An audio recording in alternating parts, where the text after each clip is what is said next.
Yuk, welcome back guys di channel Just Lockman ya. Di sini kita akan kembali review lagi HP yang baru saja rilis. Ya baru saja announcement ya. Untuk rilisnya masih minggu depan. Yaitu Realme 9 Pro Plus. Sebelumnya kita sudah review ya Realme 9 Pro yang biasa. Videonya bisa kalian temukan di pojok kanan atas. Sekarang kita akan versi plusnya. Kita akan review hari ini. Tapi sebelum review dimulai, jangan lupa untuk like, share, dan subscribe video ini untuk mengembangkan channel ini agar menjadi lebih baik lagi. Oke. Yang pertama kita temukan dari Realme 9 Pro Plus ini ya pasti plus lah, versi lebih baiknya daripada Realme 9 Pro yang sudah kita review kemarin ya. Tapi apakah benar kalau plus ini lebih baik atau justru masih biasa saja dalam jarak biasa saja ya daripada yang Realme 9 Pro kemarin? Singkatnya bisa kalian lihat di sini ya, tapi kita akan lebih detail lagi. Oke.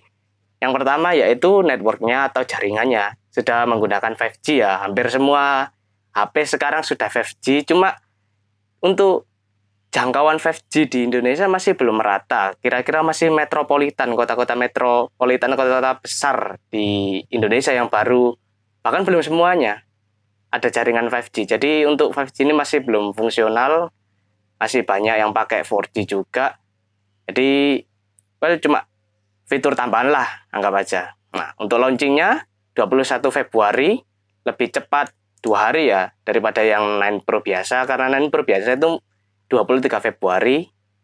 Untuk dimensinya sendiri atau ukurannya, bodinya, 160 mili kali 73 kali 8 mili. Berarti dalam senti lah ya. 16 cm untuk panjangnya, lebarnya 7,3 cm, tebalnya cuma 0,8 cm dengan berat 182 gram. Oke. Build-nya juga Gorilla Glass 5 ini. Ini versi lebih baiknya daripada HP yang pernah kita review yaitu Vivo Y75. Videonya juga bisa kalian klik di pojok kanan atas. Gorilla Glass 5 lebih baik daripada yang itu.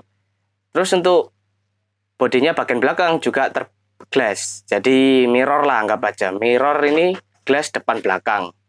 Untuk SIM-nya juga dual SIM, nano SIM, dual standby, tidak hybrid. Jadi nggak perlu khawatir untuk ganti-ganti. Terus displaynya sudah 90 Hz lah.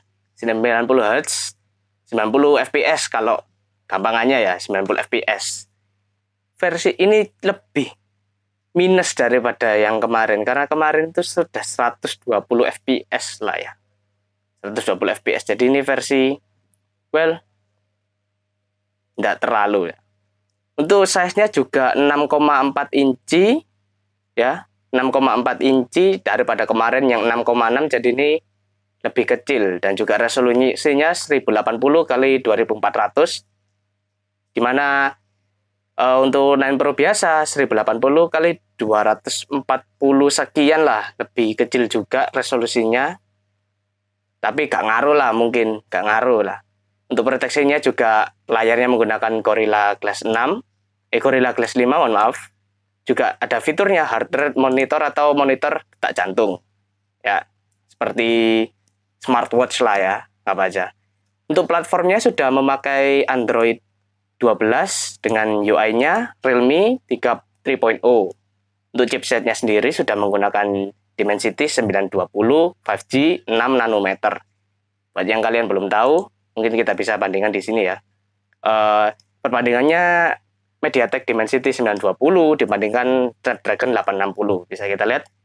Untuk poinnya kita melihat ini, untuk fiturnya memang Dimensity kalah dengan Snapdragon. Tapi untuk performanya mungkin sebagian besar dari kalian lebih ke performa lah ya daripada fitur. Untuk performanya juga 4 kali 2,5 GHz lebih baik daripada yang chipset Realme 9 Pro biasa, yaitu 2 kali 2 berapa sekian gitu, dan 6 kali berapa sekian. Ini 4 kali 2,5 GHz dan 4 kali 2 GHz. Jauh lebih tinggi ini, pastinya jauh lebih tinggi daripada yang 9 Pro biasa. Untuk kecepatan RAM-nya juga 3200 MHz dengan semikonduktor 6 nanometer, sama 6 nanometer seperti kemarin. Dan juga GPU clock speed-nya 950 MHz.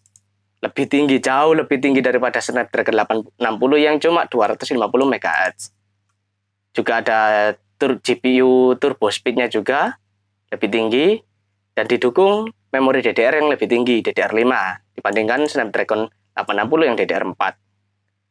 Dan juga TDP 5 watt lebih rendah. Ini lebih jelasnya yaitu jumlah maksimum power harus dihilangkan oleh sistem pendingin. Jadi semakin kecil maka semakin hemat daya. Oke, itu untuk chipsetnya sendiri dan juga GPU-nya sendiri ya. Jadi dibandingkan yang kemarin, spesifikasi internal lah chipset dan GPU-nya jauh dibandingkan yang 9 Pro ya. Meskipun tadi ukuran resolusi dan juga dimensinya lebih minus daripada itu tadi 9 Pro ya. Dan juga CPU-nya seperti tadi octa-core 8 inti 2x2,5 atau 4x 2,5 sepertinya tadi. Mungkin ini itu tadi yang salah ini. Ini yang benar ya mungkin. 2x25 terus 6x2 GHz.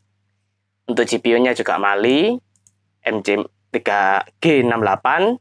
Untuk memorinya card slot ini saya dibanding ini saya kurang tahu, mungkin tidak support untuk SD card mungkin ya. Sepertinya tidak support untuk SD card HP ini. Jadi nggak bisa nambah penyimpanan dengan SD card mungkin ya. Untuk internalnya juga 128 dengan RAM-nya 6 GB dan juga ada versi lainnya yaitu 8 GB RAM dan juga ada versi lainnya juga yang 256 GB penyimpanan, 8 GB RAM. Untuk kameranya 9 Pro Plus ini kurang lebihnya sama, triple kamera seperti yang 9 Pro sebelumnya yaitu 50, 8, 2 megapiksel. Yang kamera utama 50 megapiksel wide, 8 megapiksel ultra wide, dan juga 2 megapiksel makro. Dengan fiturnya LED biasa dan HDR dan panorama. Hasil video output videonya juga 4K 30 fps, 1080 dengan rentang fps yang tinggi dan juga 720 60 fps. Dan juga gyro EIS sama ya dibandingkan yang kemarin. Namun selfie kameranya ini memiliki fitur yang tambahan ya, gyro EIS yang tidak dimiliki sama 9 Pro Plus yang kemarin ini. Jadi versi untuk selfie kameranya lebih baik ya. Untuk soundnya sendiri juga sama. Komunikasinya juga sama, WiFi, ada WiFi-nya dual band, terus Bluetooth 5.2, di mana Bluetooth 5.2 ini versi lebih baiknya daripada 5.0 dengan kualitas audio yang lebih baik, terus jarak yang lebih tinggi dan juga keamanan yang lebih tinggi daripada 5 biasa ya. NFC, support NFC juga, namun tidak ada radionya. Terus USB-nya, USB Type-C 2.0, fast charging ini harusnya. Untuk sensornya juga fingerprint under display, di mana fingerprintnya di bawah layar lah ya. Terus ini baterainya, ini beda baterainya daripada yang 9 Pro biasa. 9 Pro itu 5000 mAh, tapi ini yang 9 Pro Plus 4500 mAh. Tetap fast charging, cuma yang kemarin itu sekitar 33 watt ya fast chargingnya, ini 60 watt. Jadi dua kalinya lah dengan kapasitas maksimal baterainya juga 4500. Jadi untuk 0 sampai 100% jauh lebih cepat lah dibandingkan yang 9 Pro biasa ya. Lalu untuk yang lainnya bisa dilihat di sini. Sekiranya yang penting sudah direview ya. Jadi kalau menurut saya ini dengan harga 6 juta ya, 6 sampai 7 jutaan lah. Ini versi Pro Plus ya, versi plusnya.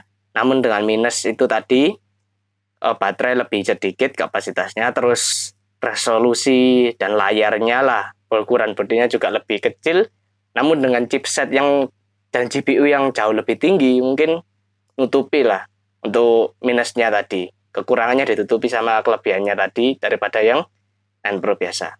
Oke. Sekian video review dari Just Luckman. Lebihnya kurang. Jika ada salah kata mohon maaf. Jangan lupa untuk like, share, subscribe di channel Just Luckman ya, dan sampai jumpa di video selanjutnya.